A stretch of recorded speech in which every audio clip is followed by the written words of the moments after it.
Alright, time for another draftphysics.com video presentation. Debate physics also, but again, hard to find any debaters.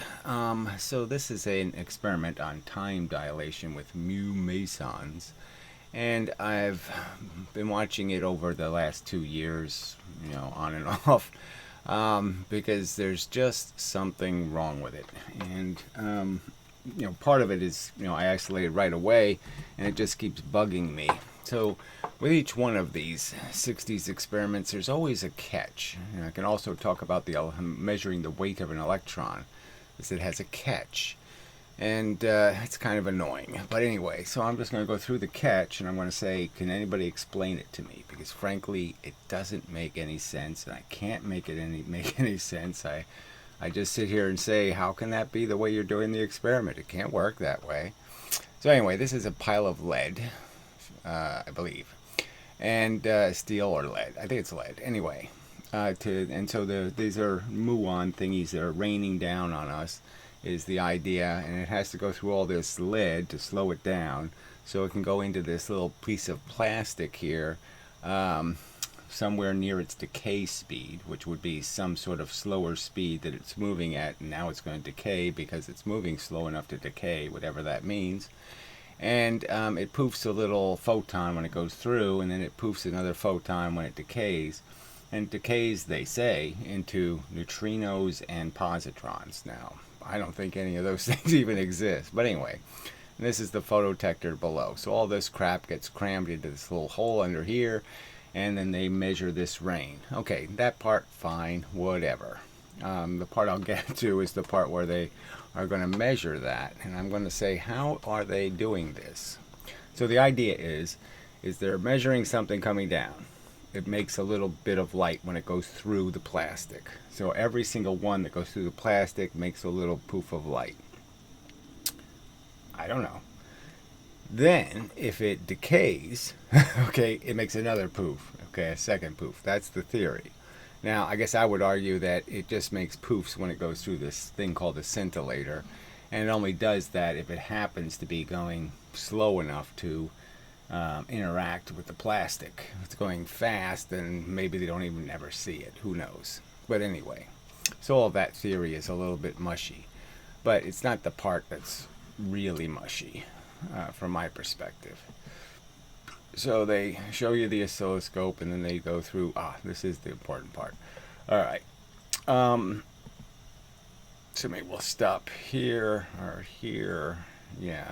This is where they're connecting the wire. So here, there's photodetector, they've taped it all up, so we'll start maybe here. Now I can turn on the high voltage to the photomultiplier. The electrical signal from the photomultiplier comes out on this cable, which I take and plug into this amplifier. I take the output of this amplifier and put it into the... So the amplifier doesn't mean anything, right? It's just amplifying the signal. It's just an on-off signal. It's a photon, no photon. And it does measure the duration of the photon. And the brightness of the photon, presumably. Trigger of this high-speed oscilloscope.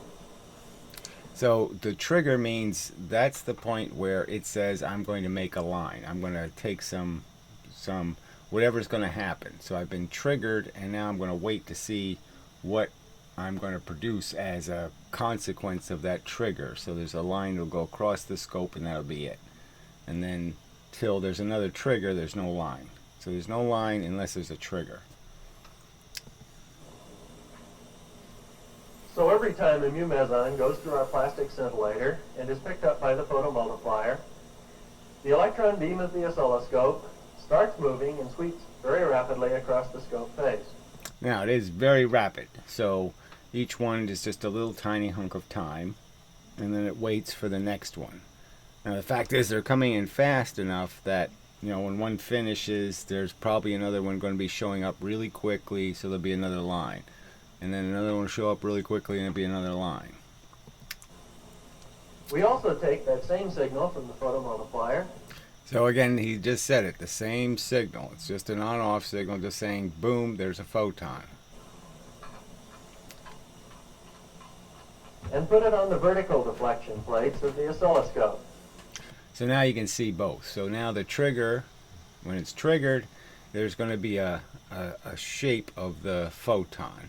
Okay, so this is the part taking the shape of it. So all the triggers are going to be on that line, except when there's a coincidence, that is two muons coming so close in time to each other that they make a signal on the same line. And of course that must happen.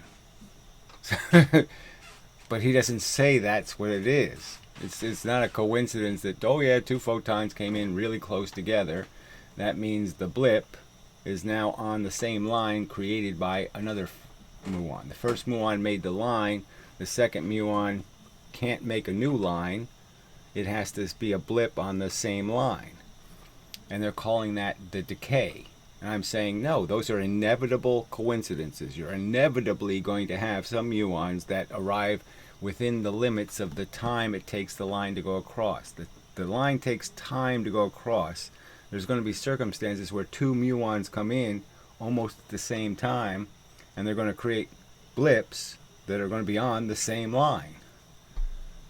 How could you possibly tell which photon is a decay event and which photon is the arrival event? There's just no way with one trigger. You can't do it with one trigger. So I'm saying this whole experiment is based on this crap. So that the starting pulse is visible at the beginning of the trace. There you go. I mean, I really like these guys. You know, they're really good at explaining. I think they'd be excellent teachers. All that kind of. They look like they could be as honest could be. But this is, it doesn't make any sense. Most of these sweeps. So there you see. So most of the time, the blip, here's the line created. Okay, so it sees a photon, it makes a new line. But every time it sees a photon, it can't make a new line if there's already a line moving. So if the line is already moving, and another photon is produced, the blip's going to be here. It's not a decay event, it's another muon arriving. It can't make a new line. It doesn't make a new line each time a photon arrives. It only can make a new line when it's finished the previous line. It's a sweep. It has to finish sweeping before it can start again. Indicate the passage of a mu-meson clear through the scintillator. This spot is where the oscilloscope beam rests until a mu-meson enters the scintillator. See, it says it rests there. It doesn't do anything until there's a blip.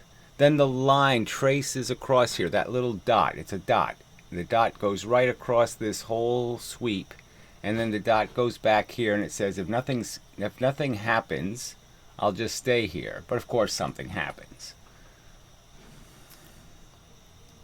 Later, and starts the scope beam sweeping. The pulses that start the sweep are displayed over here. Notice that their heights vary. That's because some of the mesons go through just a corner of the scintillator, making a small flash of light, and hence So the depth of this just indicates how bright the light is, which almost means nothing, I guess. It's basically what he's saying. Just depends on how far away the photon was in that hunk of plastic to the photodetector. So the closer to the photodetector, the longer the pulse, the bigger it is. The further away in the scintillator, the weaker the pulse. So this data is almost as irrelevant as it can get, because it's not telling you anything. It's just telling you where in the plastic the photon is. Small signal, whereas others go all the way through. The sweep passes by each one of these major divisions in a microsecond. Right now, it's sweeping across 7.5 microseconds. Right. So, and the assumption is that a second muon doesn't come down in that 7 microseconds.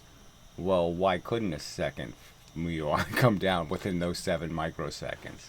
Of course it happens. Of course there's muons that are coming down exactly simultaneously.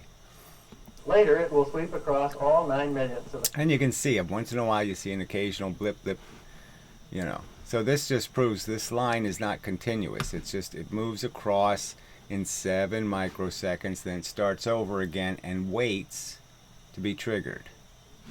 Now it's being triggered very often, so obviously there's no problem. a second, which you can see. That may sound pretty fast, but one of our mesons enters the scintillator, passes clear through, and leaves in only about 2 billionths of a second. So again, they say it leaves when I would argue that if it's created a photon, it's probably not leaving. So I think that's kind of bogus BS also, all right? It doesn't get through the scintillator and make a photon and leave. Which is about 1/100th of the width of one of those starting pulses. So the width of the pulse has nothing to do with how long it takes our mesons to go through the plastic scintillator, but is determined entirely by the electronics. Right, so he's saying don't take this part, how big the little blip is, too seriously, because that's really the speed of the creation of the photon and getting it through the wires and all that other crap, so can't take that too seriously. Most of the mesons shoot right on through the scintillator. We can stop some of them in the scintillator, however, by slowing them down in this 2.5-foot thickness of iron. Incidentally, that's a big pile of iron. Okay, so, you know, and points I point out, and so they're on top of a mountain doing the experiment, then they're going to go, you know, down to sea level and do the same experiment. They're going to cut this, they're going to cut a foot plus of this iron off and just say that's approximately the atmosphere. Says them, of course, but whatever. I mean, it's just, there's so many flaws in this experiment, but this, you know, the one I want to get to, okay, is just how they're using this oscilloscope. And I want somebody who knows something about oscilloscopes to explain to me how I'm saying it wrong or I'm misinterpreting how it works. But I don't see any possible way for them to distinguish between the creation of the positron, which creates a photon, okay, and the muon itself. How are those two events distinguishable when they do exactly the same thing? They create a photon, and all you're doing is detecting photons. How could you possibly distinguish the two events? Weighs more than 10 tons. We want to stop some of the new mesons in the scintillator in order to observe their radioactive decay. You know, it's all, everything is sort of just, you know, fancy words. It's plastic. It's hunks of plastic. Big, thick blob of plastic. That brings us to our second point. We already know how to detect new mesons. Now we want to find out how long it takes them to decay, so as to use them as clocks. When a positive new meson decays, it gives off a neutrino, an antineutrino, and one... Two things I'd say are really made up, just complete fictitious objects. No, have no physical reality, nothing, not even close.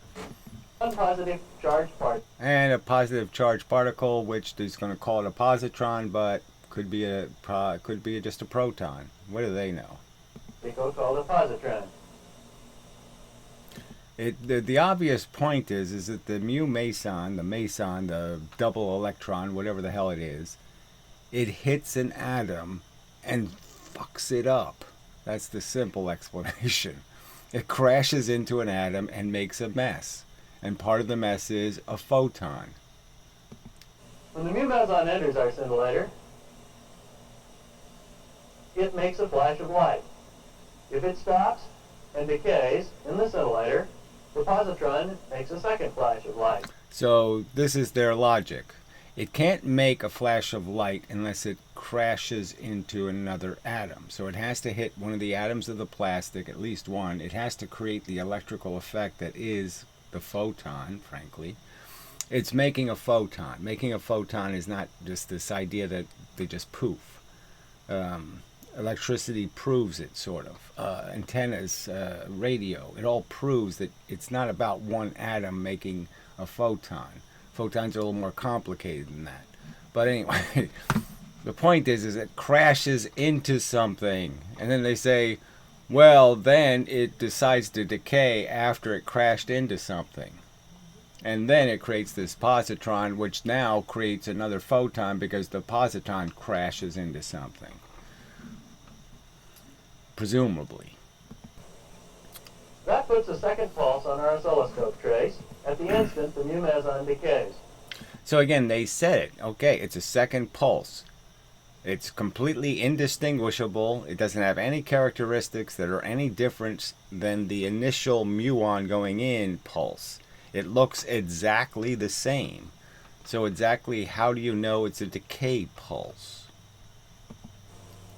So now we're ready to stop a lot more of these μ-mesons and measure the time distribution of the radioactive decays. So Dave, push the scintillator under the iron, and I'll get back to the scope.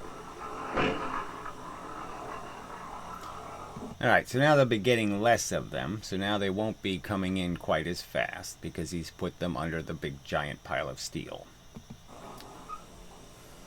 Now you would imagine that it would be a lot less, right? So they didn't count them with it outside and then put it inside, see how big it should make like 1,000,000 times difference, right? But it's nothing like that. So you got to wonder about that too. Does that make any sense? Nah, it doesn't really make any sense. Let's have a look. I mean, I'd almost argue these mesons are coming from the ground up rather than from the air down. But anyway, another flaw. But let's do this. You may notice that there are fewer sweeps than before. Well, I don't know. It seems like a hell of a lot, frankly, for 3 feet of steel, and that's the only difference it made. It doesn't seem like a very big difference. It really doesn't. That's because the iron not only slows down the mesons, but it actually stops some before they can get to our scintillator. You also see that most of them still go all the way through, thus giving just one pulse. So again, just kind of funny. Some of them go all the way through, whatever that means. Of course, all of the sweep is inevitable. You can't stop the sweep. The sweep doesn't stop for anybody. So you start the sweep's an inevitable 7 microseconds, and then it starts over again. And again, the point is what happens if another μ-meson comes in while it is sweeping? Well, it won't start a new sweep. It'll just create the blip right on the old sweep. And they're calling that a decay. It's not a decay. It's another meson coming in within the 7 microseconds. It's just a coincidental, that's not even the right word, right? I mean, it's one happening in the same amount of time. But there. See, it's just an incidental occurrence where 2 mesons scintillated, okay, in the scintillator within a 7 microsecond time lapse. 2 of them were very close to the same time making a photon. Did you see that one? About 2 divisions out from the starting pulse? Let's see some more. There. There. See, they're deciding that anything that blips further out is a decay event, and there's no reason to assume it's a decay event. There's no reason to not accept that it's just another μ-meson crashing into the scintillator within that 7 micron period of time. And as you can see, the sweep just is almost a continuous line, so there's almost no capacity to sit there and say, oh yeah, I don't expect any to be within that 7. Of course I would expect it, because the line is continuous. There's a ton of these things falling through. Now I want to look at the next one in a little more detail. There. That one still has the first pulse on it. Where the See, it doesn't make any sense, right? So it's being triggered by the event. This first one comes in, the line starts moving.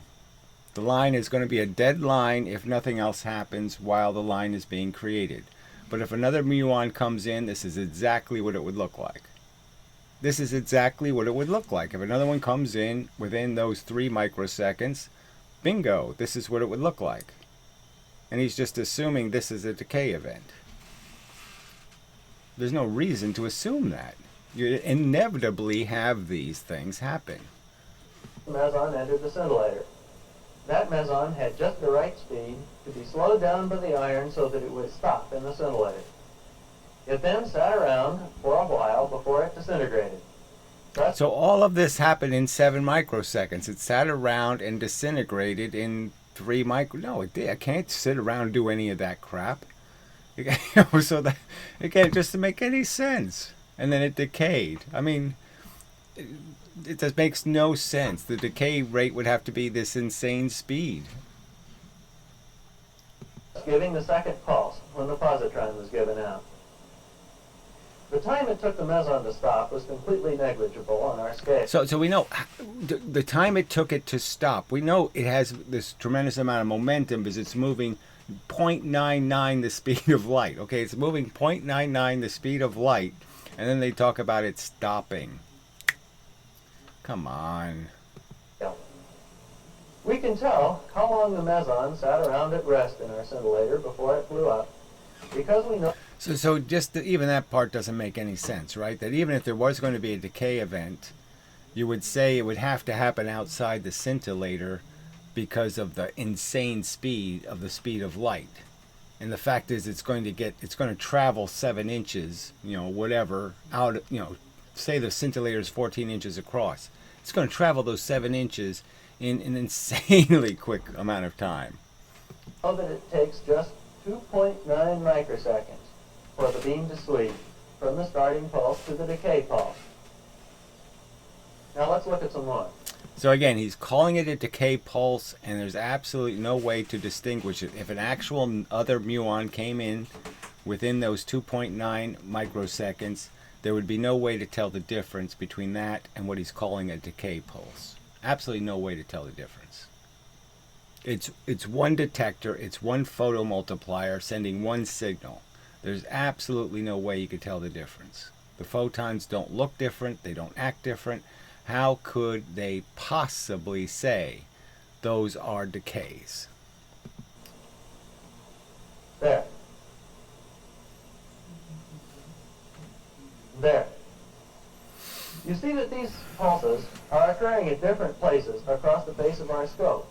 And that indicates that the mesons take different lengths of time sitting around in our scintillator before they blow up. Again, blow up. So we got, doesn't even make any sense. It really doesn't make any sense. I mean, even the process of making a photon takes longer than that would take. But anyway, I won't even get into that. Let's just let him finish this part, and I'll just say again, can anybody explain how any of what they're saying could possibly be reasonable? So if we're going to use these mesons as timing devices or clocks, we're going to have to accumulate quite a stack of data.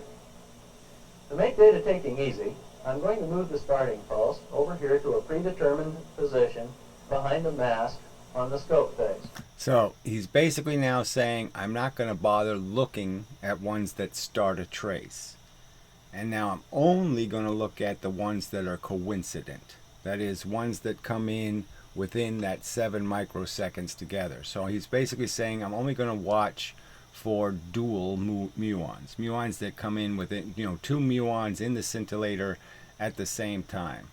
That's it. That's the only argument here. He's just saying I'm just going to look at the coincident second muon that came in at the same, within 7 microseconds of the first one. And then I'm going to move the main trace up behind the second mask. Now, you will only be able to see the decay pulses. So he's calling them decay pulses, and there's no way to distinguish them from actually new muons entering the scintillator. No way. No rational way. He's not saying that some of them are, half of them are, quarter of them are, 1/3 of them are. He's not giving us anything. He's pretending no second muon ever enters the scintillator after one of them does. One of them goes in, and not another one can't go in until 7 microseconds later. It's not possible for another one to enter the scintillator until after 7 microseconds after the first one does. And we know that ain't happening. There. There. And there's another. These are the only pulses which we need to record. So it makes no sense, right? There's just no way. He's just saying the only pulses we're going to pay attention to or count are the ones that are coincident with a first one that triggered a trace. So a first one triggers a trace, the second one is on the same trace, and that's the only ones we're going to look at. They're absolutely indistinguishable from the original muon. And you'll see that when he takes a picture of them. So let's see where that part is. You saw the decay pulses peeking out from behind the mask. Here, let me show it to you.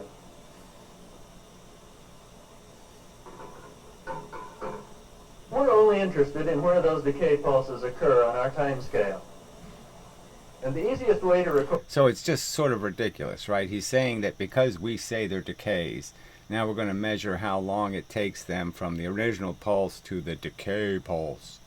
But it's just a coincidence when how close, whether it's 7 microseconds to 2 microseconds, and you'll see that it's just varies. There's no special time that's preferential.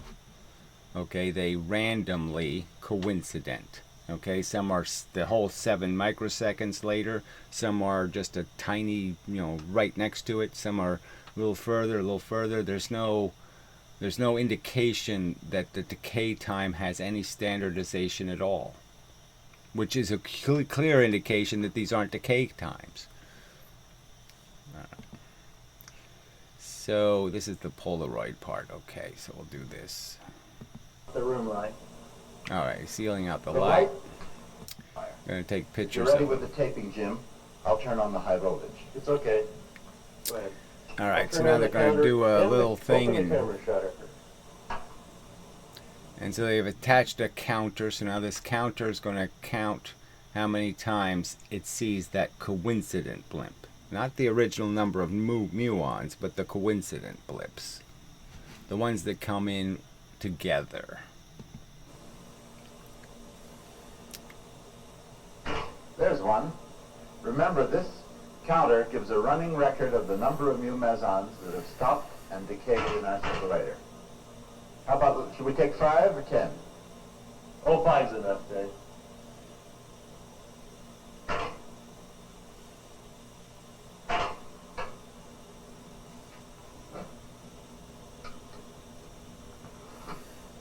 I'll go over and get the chart ready.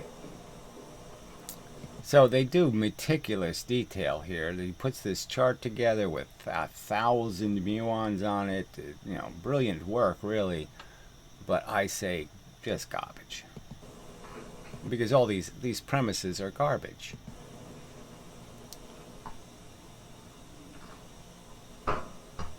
Love the old Polar. I had one of those.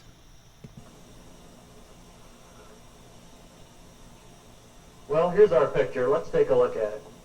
All right, so now you can see there's no pattern here at all. So it could be the second muon comes in really quick, from the start of the line. So a muon comes in, starts the line. A second muon comes in, blip. He's on the same line. There's a line that was started, he's on the same line. Then another one comes in from another blip, another line is started. So these are multiple traces that are going across. And every now and then, one of the muons has another muon come in really close in time. And you can see the photons have different sizes. So you would almost argue that the decay positron should be creating a more consistent photon, but who knows? They're still distant from the photodetector, so it really doesn't mean much. But I'm just saying, there's no pattern here. There's no, they don't all stack up over here. They all stack up over here. There's an even distribution over the 7 microseconds of when the second muon comes into the scintillator. And that's what it is. It's a second muon. It is not a decay event.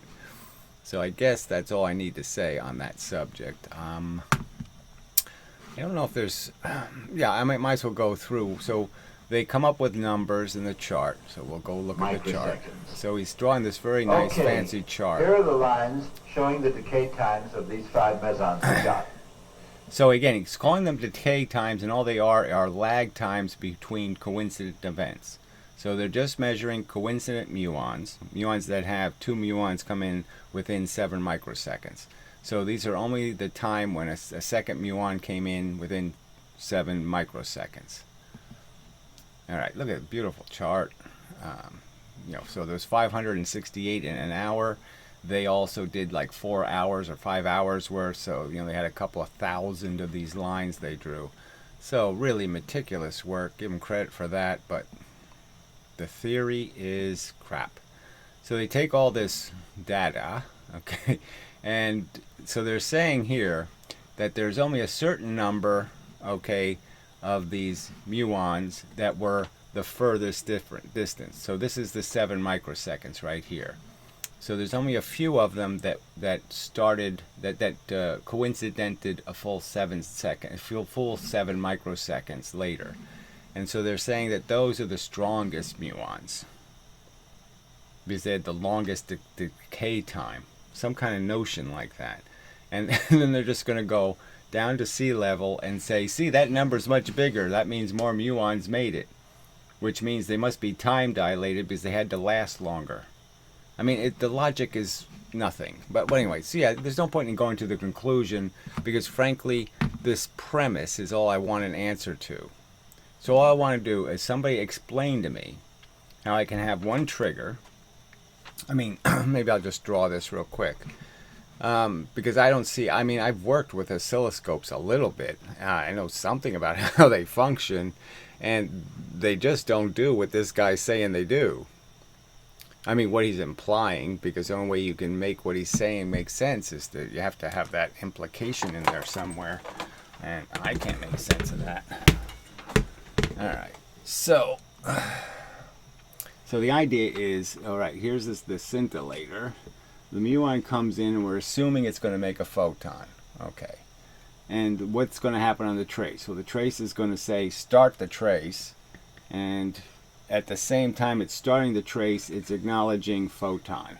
Okay. And then the trace continues, and then the trace will restart at 0, wait for a muon, and then start again. And that's all it's going to do. The trace is just doing this. Okay, and the presumption is that no second muon comes into here within this 7 microseconds. Now, why wouldn't a second muon come in here within that 7 microseconds? Of course they'll come in. And what will they do? Well, they can't start a new trace. The trace is a continuous line, you could almost argue. The trace is this continuous process. Okay, the trace is not something that because a second one comes in, a new trace is started. It can't start a new trace if a trace is already in process. So if a trace is already going across the screen, the only thing a new muon can do is create a flash on that screen, on that line. And all they have as evidence is that all these little flashes happen. Yes, those are all just coincident muons that came in at the same time. So 2 muons are very close to each other. They go into the scintillator. One of them starts the trace. The second one creates a blip on that trace. That's the only logical way to understand what they're talking about. That's it. That's all there is. So somebody explain to me why I am wrong, because I can't understand it at all. The whole experiment seems so outrageously premised that they would call these decay events when there's absolutely no way to distinguish them from another muon coming into the scintillator. There's no reason to believe they are decay events, and there's no reason to believe that coincident new muons wouldn't happen, that 2 muons wouldn't enter the scintillator within 7 microseconds of each other. Absolutely no reason to think that wouldn't happen. Alright, so I made my point. Alright, so now we'll go to some dispar bullshit, you know, and try to reason that out. Alright, so the dispar character has done changed the version of the experiment again. So he's crashing objects into a rubber band and seeing how far the rubber band expands. You know, objects of different mass and different velocity. Basically just 2 kinds of mass, 2 kinds of velocity. The interesting thing is his result basically says something that Stephen Bro says is impossible. if we reverse it. So let's just say we have a one mass going one velocity, it moves one notch.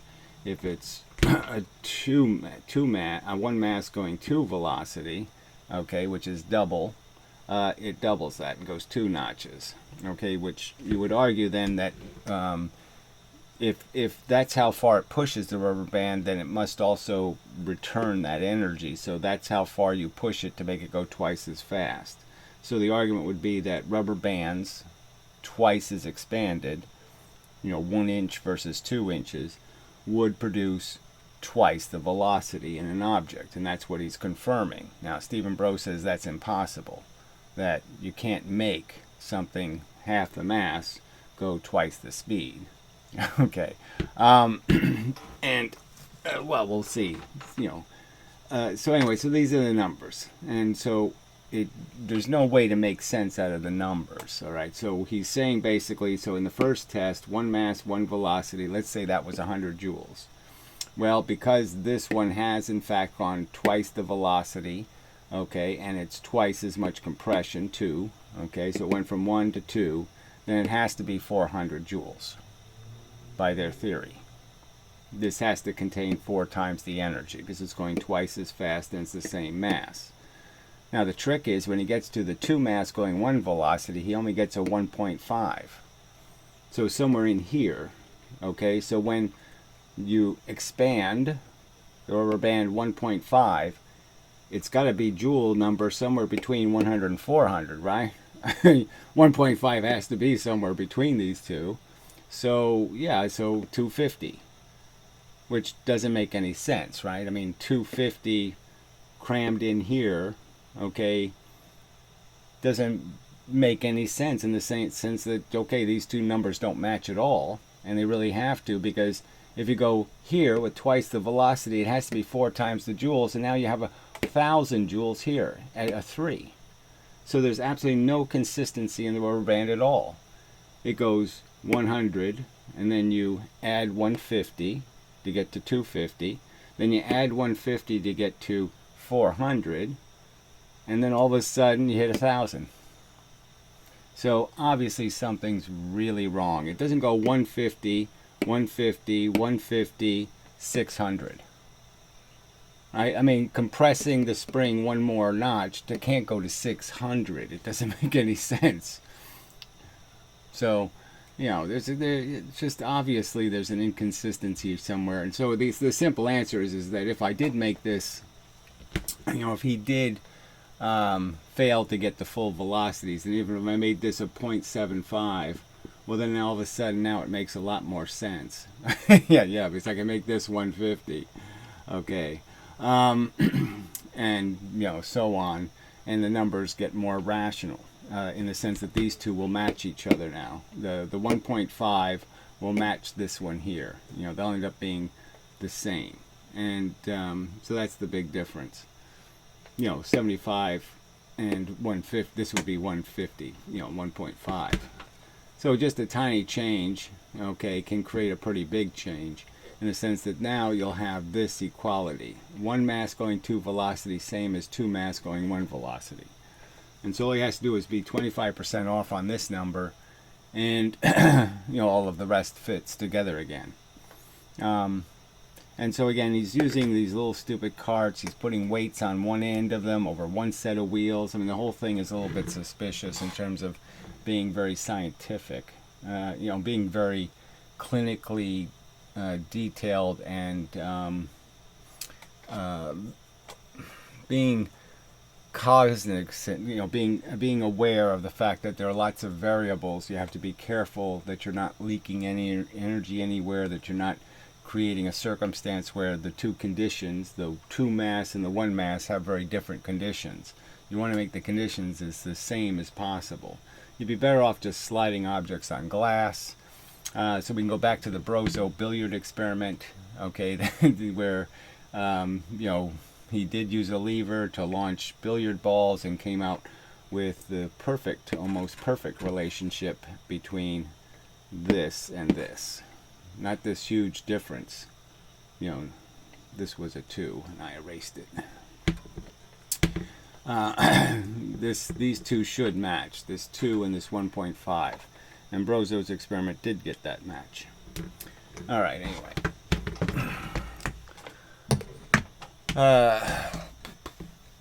Half the mass will go twice the velocity. All right. That's what Brozo's experiment demonstrated. All right. So till the next time and such. I mean, it's just, you know, there's just. I mean, it's just unfortunate that all these experiments are so flawed. So I will put it, I do have this on the website. I don't have the WM whatever. I don't have the Android compatible file up yet, so it's still in just an MP4. So, you know. But anyway, I'll leave that link in the description somewhere without commercials and such. Anyway, so till the next time and such. I think that's enough. So, anyone who can explain this muon experiment in terms of how they're timing these blips. I guess I should just show at the bottom when they go all the way down to Mount Washington, they go down to the bottom, they don't do any analysis. They just count the raw number and say, see, the number is too big, so therefore too many came down, so therefore it must be time dilation and Einstein's right. Yeah, well, bullshit. Alright, enough said. Till the next time and such.